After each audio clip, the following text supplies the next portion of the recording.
How to fix graphics card not detected in your Windows. Hello guys, this is Atticus and welcome back to another tutorial video. In today's video, I'm gonna teach you how you can fix your graphic cards not being detected in your Windows device. So before we begin, if you're new to our channel, head down below and hit the subscribe button so you don't miss out on our future videos. Also, press the bell icon so you get notified when we release our new videos. Now let's dive right into it.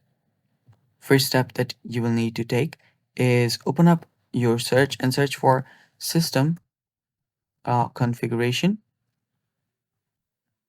Then open that up. Now right here, you'll need to make sure that you have selected normal startup. If you have selected selective startup, make sure that you change it to normal startup. Tap on apply, then tap on OK. You might have to restart your device after that, so go through with that as well. After you've done that, you will need to open up your device manager.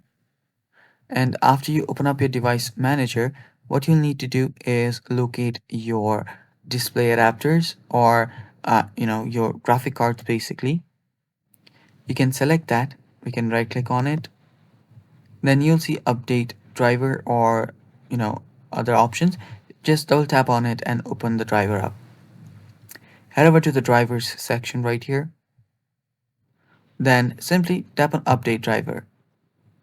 Then you can search automatically for drivers in your device, and if you find anything better, you can simply select that as your driver as well. And that's it, fix your problem. Thanks for watching. That is all for today's video. Again, if you guys are new to our channel, don't forget to head down below and hit the subscribe button and stay tuned for more. Thanks for watching. Bye bye.